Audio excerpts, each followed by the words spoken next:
News 18 ഇടപെടൽ കർഷകർക്ക് ആശ്വാസമായതിന്റെ ഒരു റിപ്പോർട്ടിലേക്കാണ് നമ്മൾ പോകുന്നത്. രണ്ടാം വിള നെല്ല് സംഭരണം കഴിഞ്ഞ മാസങ്ങൾ കഴിഞ്ഞിട്ടും പാലക്കാട് ജില്ലയിലെ നെൽകർഷകർക്ക് പണം ലഭിച്ചിരുന്നില്ല. ജില്ലയിലെ 10,000-ഓളം കർഷകർക്കായി 350 കോടിയിലധികം രൂപ ലഭിക്കാനുണ്ടായിരുന്നു. പണം ലഭിക്കാത്തത് ഒന്നാം വിള കൃഷി ഇറക്കുന്നതിനെയും ബാധിച്ചിട്ടുണ്ടെന്ന് കർഷകർ പറയുന്നു. ഇനിയും പണം ലഭിച്ചില്ല എങ്കിൽ വരാനിരിക്കുന്ന ഓണക്കാലം പട്ടിണി സമരങ്ങളുടെ കാലമാകുമെന്ന് നെൽകർഷകർ പറഞ്ഞു. ഈ റിപ്പോർട്ട് ന്യൂസ് 18 നൽകിയതിന് പിന്നാലെയാണ് സർക്കാരിന്റെ ഇടപെടൽ ഈ വിഷയത്തിൽ ഉണ്ടാകുന്നത്. ആദ്യം ഞങ്ങളുടെ പ്രതിനിധി CV അനുമോദ് നെൽകർഷകരുമായി സംസാരിച്ച് തയ്യാറാക്കിയ റിപ്പോർട്ട് ഒന്ന് കാണാം. പാടത്ത് പണിക്ക് വരമ്പത്ത് കൂലി എന്നാണ് പറയുന്നത്. പക്ഷേ നെൽകർഷകരുടെ കാര്യത്തിൽ പാടത്ത് കൊയ്തത് വരമ്പ് കയറി അത് കയറ്റിവിട്ട് മാസങ്ങളായിട്ടും അവർക്ക് അധ്വാനത്തിൻ്റെ ഫലം ഇതുവരെ ലഭിച്ചിട്ടില്ല. നെൽകർഷകരുടെ ദുരിതത്തെക്കുറിച്ചാണ് പറയുന്നത്. ഏപ്രിൽ മാസത്തിൽ കൊയ്തു കൊണ്ടുപോയതാണ് നെല്ല്. ഓഗസ്റ്റിലേക്ക് എത്തുകയാണ്. പക്ഷേ ഇപ്പോഴും അവർക്ക് നെല്ലിൻ്റെ വില കിട്ടിയിട്ടില്ല. പാലക്കാട് ജില്ലയിലാകെ 10,000-ലധികം കർഷകർക്ക് 350 കോടിയിലേറെ രൂപയാണ് ഈ നെല്ല് വിറ്റവകയിൽ കിട്ടാനുള്ളത്. എന്താണ് കാരണമെന്ന് ചോദിക്കുമ്പോൾ കേന്ദ്ര ഫണ്ട് വന്നില്ല തുടങ്ങിയ ഒരുപാട് വിശദീകരണങ്ങളാണ് അധികൃതർ നൽകുന്നത്. ഞാനിപ്പോൾ നിൽക്കുന്നത് പാലക്കാട് കണ്ണാടിയിലാണ്. കണ്ണാടിയിലെ ചെമ്മങ്കാട് പാടശേഖരത്തിലാണ് ഞാൻ നിൽക്കുന്നത്. ഈ കർഷകർക്ക് പറയാനുള്ളത് ഈ ദുരിതത്തെക്കുറിച്ച് തന്നെയാണ്. നമുക്ക് അവരോട് തന്നെ ചോദിക്കാം. ഇപ്പോൾ ഏപ്രിലിലെ നെല്ല് കൊയ്ത് കൊണ്ടുപോയി മാസങ്ങളായി, കടലാസ് മാത്രമാണ് കയ്യിലുള്ളത്, കാശ് കിട്ടിയിട്ടില്ല. അത് ഏപ്രിൽ കൊയ്ത് കൊണ്ടുപോയിട്ട് മാർച്ച് മാസം കൊയ്തിട്ട് മാർച്ച് മാസം കൊടുത്തു കഴിഞ്ഞാൽ ഞങ്ങൾക്ക് PRS കിട്ടുന്നത് ഏപ്രിൽ 22-ന് ശേഷം മാത്രമേ തരുള്ളൂ. ആ 1.5 മാസം തരില്ല. അത് ഞാൻ നേരത്തെ പറഞ്ഞിട്ടുണ്ടായിരുന്നു ഒരിക്കൽ. പിന്നെ അത് കഴിഞ്ഞിട്ട് ഈ മറ്റേ നെല്ലിൻ്റെ അളവ് കൂടി മറ്റേ 2,700 പോയി 200 പോയി 700 എന്ന് പറഞ്ഞിട്ട് അതൊരു തടസ്സം പറച്ചൽ, ചാക്കിൽ 1 കിലോ കൂടി പറഞ്ഞിട്ടൊരു തടസ്സം പറച്ചൽ, ഇങ്ങനെയെല്ലാം ആയിക്കഴിഞ്ഞിട്ടാണ് ഞങ്ങളിപ്പോൾ ഇവിടെ എത്തി നിൽക്കുന്നത്. ഇപ്പോൾ എത്ര അടുത്ത പഞ്ച കൊയ്യാനായി, എൻ്റെ കണ്ടങ്ങളൊക്കെ പുട്ടിലും കതിരും ആയി. പക്ഷെ ഇതുവരെ മുമ്പ് കൊടുത്തതിൻ്റെ കാശ് കിട്ടിയിട്ടില്ല. ഒരേക്കറയ്ക്ക് ചുരുക്കം 35,000 രൂപ വെച്ച് ചിലവാക്കിയാൽ തന്നെ കാശ് എത്രയായി? ഇപ്പോൾ എങ്ങനെയാണ് ഓണക്കാലമൊക്കെയാണ് വരാൻ പോകുന്നത്? എല്ലാ തവണയും കഷ്ടമാണ്, നല്ല കഷ്ടമാണ്. എനിക്കാണെങ്കിൽ ട്രാക്ടറുണ്ട്, ഇതിൻ്റെ ഡ്രൈവർമാർ അങ്ങനെയുള്ള പിന്നെ പണിക്കാരുണ്ട്. ഇവർക്കൊക്കെ നമ്മൾ അത്യാവശ്യം നമ്മൾ ട്രാക്ടറിൻ്റെ പൈസ ഇവരാരും പൂട്ടി അതിൻ്റെ പൈസ പകുതി കൊണ്ട് കിട്ടിയിട്ടില്ല. അല്ലെങ്കിൽ ഇതുവരെ നമ്മുടെ ഈ പാടശേഖരത്തിൽ ഒരാളും ഇങ്ങനെ തരാതെ ഇരുന്നിട്ടില്ല. ഇപ്പോൾ പകുതി കൊണ്ട് കിട്ടിയിട്ടില്ല. സത്യത്തിൽ നാട്ടുകാരെ എല്ലാം അന്നമൂട്ടുന്ന കർഷകർക്ക് ഓണക്കാലത്ത് അന്നം ഉണ്ണാൻ കഴിയാത്തൊരവസ്ഥയാണ് അല്ലേ? തീർച്ചയായും. കാരണം നാട്ടുകാരെ മുഴുവൻ ഓണസദ്യ ഉണ്ണാൻ സഹായിക്കുന്ന കർഷകന് ഓണക്കാലം വറുതിയുടെയും വേദനയുടെയും കാലം തന്നെയാണ്. അതിൽ യാതൊരു തർക്കമില്ല. ഈ സർക്കാർ അധികാരത്തിലെത്തുമ്പോൾ നിങ്ങൾക്ക് ഒരുപാട് പ്രതീക്ഷ ഉണ്ടായിരുന്നില്ലേ? ഈ സർക്കാർ അല്ല, നമ്മളിപ്പോൾ ഒരു സർക്കാരിന് മാത്രമല്ല, ഇതൊരു സിസ്റ്റത്തിൻ്റെ കുഴപ്പമായിട്ട് നമുക്ക് തോന്നുന്നു. കാരണം കഴിഞ്ഞ കുറേ വർഷങ്ങളായിട്ട് 4-5 വർഷം മുമ്പ് വരെ ഇതൊരു കൃത്യമായി പോയിരുന്ന സംവിധാനമാണ്. ഒരു 4-5 വർഷങ്ങൾക്ക് ശേഷമാണ് ഈ മേഖല ആകെ തകിടം മറിഞ്ഞിരിക്കുന്നത്. സത്യത്തിൽ അതിന് ബന്ധപ്പെട്ട അധികാരികൾ അതൊന്ന് പരിശോധിക്കേണ്ടതാണ്. എന്താണ് ഈ മേഖലയിൽ സംഭവിച്ചതെന്നുള്ളത്.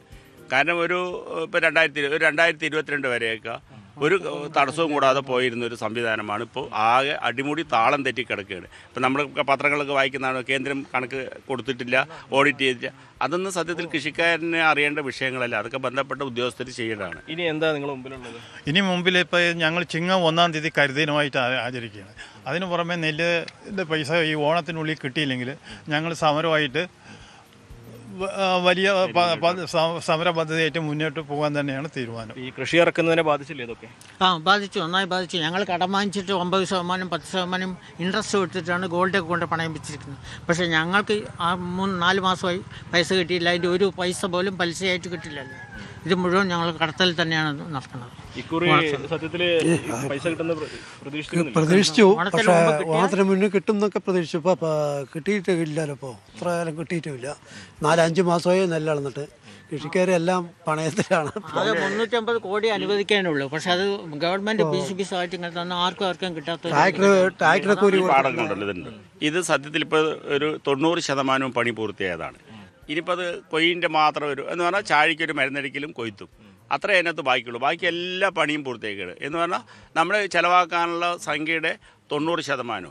കാരണം സത്യത്തിൽ പിന്നെ കൃഷി വകുപ്പ് നമ്മൾ കണക്ക് പറഞ്ഞ യഥാർത്ഥത്തിൽ ജൈവ രീതിയിൽ എന്ന് പറഞ്ഞാൽ ചാണകവും ആട്ടും കാഷ്ടവും ഇതൊക്കെ ഇട്ടിട്ട് നമ്മൾ ചെയ്യുകയാണെങ്കിൽ ഒരു ഏക്കറിന് ഒരു 50,000-ന് മുകളിൽ ചിലവ് നമുക്ക് വരുന്നുണ്ട്. കാലവർഷം അല്ലെങ്കിൽ കാലാവസ്ഥ പഴിച്ചു കഴിഞ്ഞാൽ ചെലവാക്കിയ പൈസ പോലും പലപ്പോഴും കിട്ടാറില്ല. അതിന്റെ ഇൻഷുറൻസ് പൈസ തരുന്നില്ല, ഉൽപാദന ബോണസ്, ഉഴവ് കൂലി, ഇങ്ങനെയുള്ള ഒന്നുമില്ല. ഒന്നും വേണ്ട, അരിയുടെ വില കിട്ടിയാൽ അല്ല, ഞങ്ങളുടെ അരി ഇപ്പൊ കർണാടകയ്ക്കാണ് ഈ സാധനം കയറ്റിക്കൊണ്ട് പോണത്. ഇന്നത്തെ ഒരു പത്രത്തിൽ കണ്ടു തമിഴ്നാട്ടിലേക്കല്ല, ഇത് യഥാർത്ഥത്തിൽ പോണത് കർണാടകയിലേക്കാണ്. അവിടെ അത് 30 രൂപ, എന്നിട്ട് അവർ ബ്രാൻഡ് ചെയ്ത് ഈ സാധനം വെക്കുകയാണ്. ഒരു കാര്യം കൂടി ചോദിക്കും. അപ്പോൾ അങ്ങ് നേരത്തെ സൂചിപ്പിച്ചു വി.ഡി. സതീശൻ ഈ വിഷയങ്ങളിൽ നേരിട്ട് ഇടപെടുന്നൊരു ഉറപ്പ് തന്നിരുന്നു. തന്നു, എനിക്ക് തന്നതാണ്. എനിക്ക് എൻ്റെ കയ്യിൽ അതിൻ്റെ ലെറ്റർ ഉണ്ട്, ഞാനിപ്പോൾ അത് എടുത്തിട്ടില്ല. എനിക്ക് തന്നതാണ് അവരുടെ മുഖ്യമന്ത്രിയുടെ ഓഫീസിൽ നിന്ന്, അതായത് പണ്ടത്തെ പ്രതിപക്ഷ നേതാവിൻ്റെ ഓഫീസിൽ നിന്ന് എനിക്ക് ആ ലെറ്റർ വന്നതാണ്. ഞാനത് എടുത്തിട്ടില്ല, അത് സാധനം എൻ്റെ കയ്യിലുണ്ട്. പക്ഷേ ഇപ്പോൾ സാറ് പറഞ്ഞു ഞങ്ങളിതെങ്ങനെ ചെയ്തിട്ടുണ്ടെന്ന്. അത് എന്താണ്, സഹകരണ ബാങ്കിൽ നിന്ന് ഇങ്ങോട്ട് മാറ്റിയെന്നേ ഉള്ളൂ. മാറ്റിയാൽ ഞങ്ങൾക്ക് പണം കിട്ടണ്ടേ? എല്ലാവർക്കും പറച്ചിൽ മാത്രമേ ഉള്ളൂ. അതെ, എന്താണെങ്കിലും സമരത്തിലേക്ക് ഉദ്യോഗസ്ഥന്മാരാണ് ഏറ്റവും മോശം. അവര് ഞങ്ങളെ വല്ലാതെ ബുദ്ധിമുട്ടിക്കുകയാണ്. കക്കണ ആൾക്കാർ ഇപ്പോഴും കട്ടുകൊണ്ടേയിരിക്കുന്നുണ്ട്. അത് ആരാണ് എന്താണെന്ന് പേര് മാത്രം എൻ്റെ അടുത്ത് ചോദിക്കേണ്ടത്. എനിക്ക് നന്നായി വ്യക്തമായിട്ട് അറിയാം ഇന്ന ആളാണ് ഇത് ചെയ്യുന്നത്. സമരത്തിലേക്ക് പോകേണ്ടി വരുമോ? ഉറപ്പായിട്ട് പോകേണ്ടി വരും. എന്താണെങ്കിലും കർഷകർക്ക് പറയാനുള്ളത് വളരെ വ്യക്തമാണ്. ഓണക്കാലമായിട്ടും പണം ലഭിച്ചിട്ടില്ല. ഓണക്കാലം സമരക്കാലമാകുന്നൊരു സാഹചര്യമാണ് നിലവിലുള്ളത്.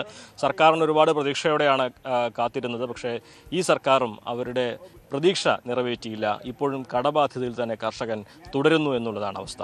എന്തായാലും ഓണക്കാലം സമരക്കാലമാകാതിരിക്കാൻ സർക്കാരിൻ്റെ ഭാഗത്തുനിന്നും കനിവുണ്ടാകണമെന്നാണ് ഇവർക്ക് അഭ്യർത്ഥിക്കാനുള്ളത്. Prajith കോങ്ങാടിനൊപ്പം CB Anumod, News 18.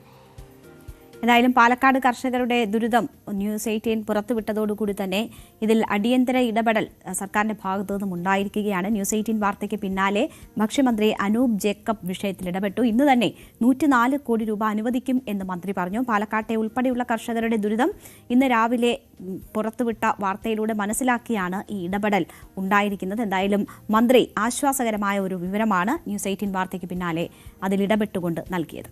ഇല്ല, അതിൻ്റെ അകത്ത് ഇപ്പോൾ ആസ് ഓഫ് നൗ ഇനി 104 കോടി രൂപ ഇപ്പോൾ വിതരണം ആരംഭിച്ചു കഴിഞ്ഞിട്ടുണ്ട്. ഈ നെല്ല് സംഭരണ ഇനത്തിൽ നമ്മുടെ ഈ ഗവൺമെൻറ് ചുമതല ഏൽക്കുമ്പോൾ 713 കോടി രൂപയായിരുന്നു കർഷകർക്ക് ലഭ്യമാക്കാനുണ്ടായിരുന്നത്, കുടിശ്ശികയായിട്ടുണ്ടായിരുന്നത്. അത് പൂർണ്ണമായും കൊടുത്തു തീർത്തു. അതിനോടനുബന്ധിച്ച് തന്നെ ആ സമയത്ത് സംഭരണം നടക്കുകയായിരുന്നു. അങ്ങനെ ഇനി ഏതാണ്ട് 367 കോടി രൂപയാണ് ലഭ്യമാക്കാനുള്ളത്. അതായത് ഈ ഗവൺമെന്റ് അധികാരത്തിൽ വരുന്ന സമയത്തുണ്ടായിരുന്ന 713 കോടി രൂപയും കൊടുത്തു തീർത്തു. അതിനോടനുബന്ധിച്ച് ഈ സംഭരണവും നടക്കുകയാണ്. ഇപ്പോൾ അതിനുശേഷം സംഭരിച്ച തുകയാണ് കൊടുക്കാനുള്ളത്. അതിൽ 367 കോടി രൂപ ലഭ്യമാക്കാനുള്ളതിൽ 104 കോടി രൂപയുടെ വിതരണം ഇന്ന് ആരംഭം കുറിച്ചിട്ടുണ്ട്. ഇതിനോടനുബന്ധിച്ച് ബാക്കി തുക വരും ദിവസങ്ങളിൽ തന്നെ ലഭ്യമാക്കാനുള്ള നടപടികൾ ഞങ്ങൾ സ്വീകരിച്ചിട്ടുണ്ട്. അപ്പോൾ മാക്സിമം വേഗതയിൽ ഇത് കൊടുത്തു തീർക്കാനാണ് ഉദ്ദേശിച്ചിരിക്കുന്നത്. ഇപ്പോൾ ഗവൺമെന്റ് വന്ന സമയത്താണ് ഈ പാലക്കാട് ജില്ലയിൽ പ്രത്യേകിച്ച് പ്രൈമറി സംഘങ്ങൾ രംഗത്തുണ്ടായിരുന്നു. ആ പ്രൈമറി സംഘങ്ങൾ രംഗത്തുണ്ടായ സമയത്തുണ്ടായ കുടിശ്ശികയാണ് ഞാനിപ്പോൾ നേരത്തെ പറഞ്ഞത്. അതിൻ്റെ വിതരണവും ഒന്നും നടക്കുന്നുണ്ടായിരുന്നില്ല. അത് ഞങ്ങളത് പൂർണ്ണമായ ആ വിഷയം സെറ്റിൽ ചെയ്ത് അപ്പോൾ തന്നെ അതിൽ ഇടപെട്ട് ലോൺ എമൗണ്ട് എൻഹാൻസ് ചെയ്ത് ഞങ്ങൾ കൊടുത്തു. പാക്സുകൾ ഒഴിവാക്കി സപ്ലൈകോ മുഖാന്തരം തന്നെ അതിൻ്റെ ലഭ്യതയും ഉറപ്പുവരുത്തി, തുക വിതരണം ചെയ്യുന്ന ഉറപ്പുവരുത്തി. അങ്ങനെ ആ ഒരു രീതിയിൽ നല്ല രീതിയിൽ പരിഹരിക്കാൻ കഴിഞ്ഞു. ഇനി ബാക്കിയുള്ള തുകയും അടിയന്തരമായി കൊടുത്തു തീർത്തുകൊണ്ടിരിക്കുകയാണ്. ഇപ്പോൾ ഈ തുക വിതരണം ചെയ്യുന്നതിന് മുറയ്ക്ക് തന്നെ അടുത്ത ലഭ്യമാക്കാനുള്ള നടപടികൾ ഉണ്ടാക്കും. ശരി, എന്തായാലും കുറച്ചെങ്കിലും ആശ്വാസം നെൽകർഷകർക്ക് ലഭിക്കുന്ന ഒരു സാഹചര്യമാണ് മന്ത്രിയുടെ പ്രഖ്യാപനത്തോടെ News 18 വാർത്തയ്ക്ക് പിന്നാലെയുള്ള ഈ പ്രഖ്യാപനത്തോടു കൂടി ഉണ്ടാകുന്നത്. അല്ലെങ്കിൽ സമരം ഉൾപ്പെടെയുള്ള നടപടികളിലേക്ക് നീങ്ങേണ്ടി വരുമെന്നത് അവർ മുന്നറിയിപ്പ് നൽകിയിരുന്നു. എന്തായാലും ഓണക്കാലം സമരകാലമാകാതെ ഇരിക്കട്ടെ, കൂടുതൽ ഇടപെടലുകൾ ഉണ്ടാകട്ടെ എന്നതാണ് ആഗ്രഹിക്കുന്നത്. കൂടുതൽ വാർത്തകൾക്ക് News 18 Keralam YouTube channel subscribe ചെയ്യുക.